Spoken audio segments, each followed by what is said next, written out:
Hello, and welcome to Artic's Cool Game Facts. This week we'll be covering Marvel Ultimate Alliance 2. I was thought about doing one, but I just couldn't find a whole lot on one. Not besides kind of like some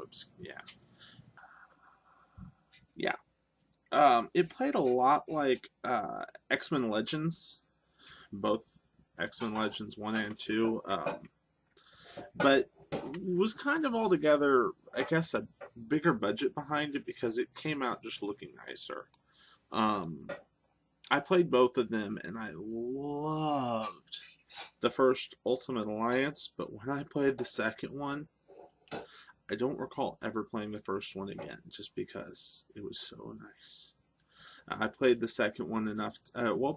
Every time I found another character that needed to be that I hadn't unlocked yet, or another skin I hadn't unlocked yet, I gave it another 1 or 2 playthroughs till I could get it. So yeah, I've actually witnessed pretty much all of these. Number 1.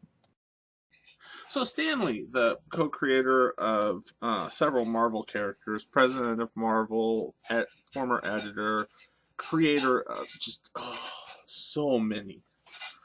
Well, he has a cameo in in there, and it kind of comes with something cool. See, he's located in the parking garage of the White House because he's playing a senator. Which, that right there is freaking awesome. But, extra thing, if you have Deadpool in your party, you get some special dialogue where Deadpool's like, "Don't I know you from somewhere? I don't know. You don't look like a voting citizen." Yeah. I ad-libbed that one a little bit from memory. Number 2. During the game, there are, if you listen to like the news feeds, cutscenes and stuff like that, listen to the background, you'll hear references of people talking about like, Tony Stark and some of the other people being, Skrulls in disguise. Well, this is a reference to the Secret War. Well, one of their Secret Wars. So many. We even got one going on right now in the comics if you read them. I digress. There was thought that it might end up being in a DLC or something, but given the fact of how old that game is, I don't think we're ever going to see anything. Maybe in Ultimate Alliance 3 at some point. Who knows? Marvel's a big enough juggernaut, they could probably afford it. Do it! Number 3. Referencing to Deadpool again. Deadpool has special dialogue a lot throughout the game. As if you know the character of Deadpool, you kind of would know why. He knows he's a video game character. He knows he's a cartoon character. He knows he's a character. Just in general, he knows he's a character. But he actually has special dialogue with himself. If you have him in your party when you run into him again, he'll cannot remember it off the top of my head anymore, but he has some funny comments to himself about the whole fact he's in a party with himself. It's kind of amusing. Well, howdy, number 4. Sorry to bring Deadpool up again. Promised the last time. But referring to that whole fourth wall antics that he does and the dialogue with himself, there's actually a recording in the game. I had to verify it because I remembered it and I couldn't remember if it was this game or one of the other ones that he's in. He actually, you hear him go into the office of the game, one of the game developers. I think it's Deadpool versus VV is the dialogue file. And the whole thing is he goes in there and, "I'm much better than these losers. Why am I balanced out with it?" And the guy's like, "What? You're stronger than the Incredible Hulk? No. You're better than this person? No." Because Deadpool knows he's a comic book character. He was trying to have them make him more powerful because he thinks he's super important. And the guy threatens to remove him from the game and maybe have him as DLC after he turns off his weapons and everything so Deadpool can't hurt him. Deadpool agrees to leave, and then you hear him say, when he turns my weapons back on, I'm so going back. Yeah. Really funny.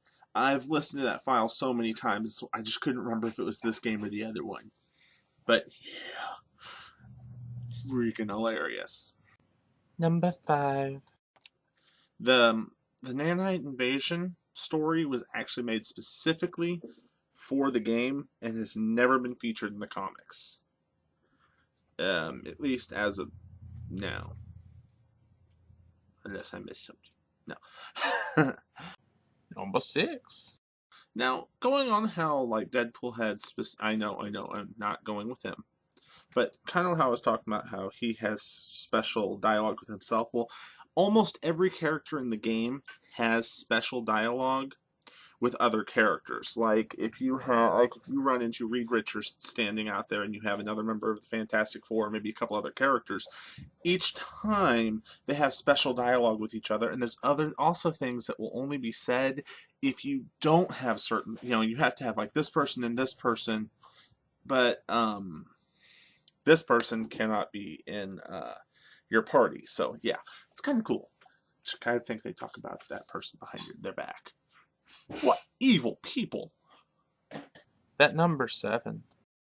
Thor is the only hero mentioned by name in a cutscene. All of the others are referred to as the heroes. Period.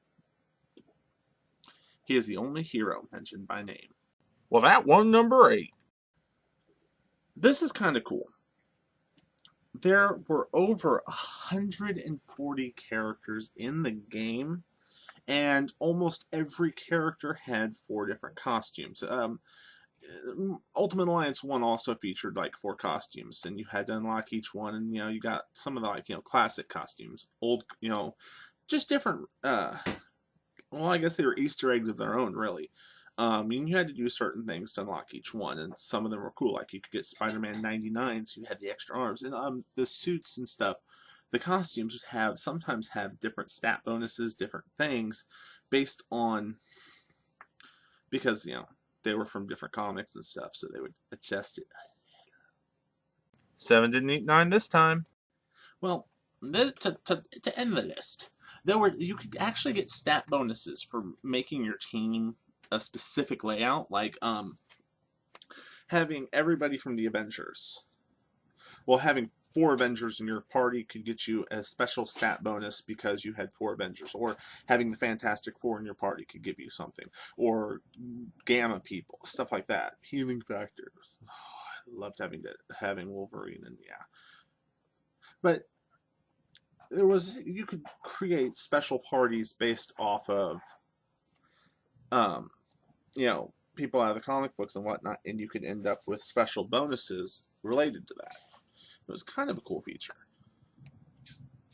Well, thank you for sitting through Artic's Cool Game Facts, Marvel Ultimate Alliance 2. If you have any suggestions for a different game, leave it in the description, in the comment section. Please subscribe to my channel if you want to see more cool videos like this, and I also do unboxings and gameplay videos. I've got several in a file I need to upload. Otherwise, until next time, have fun.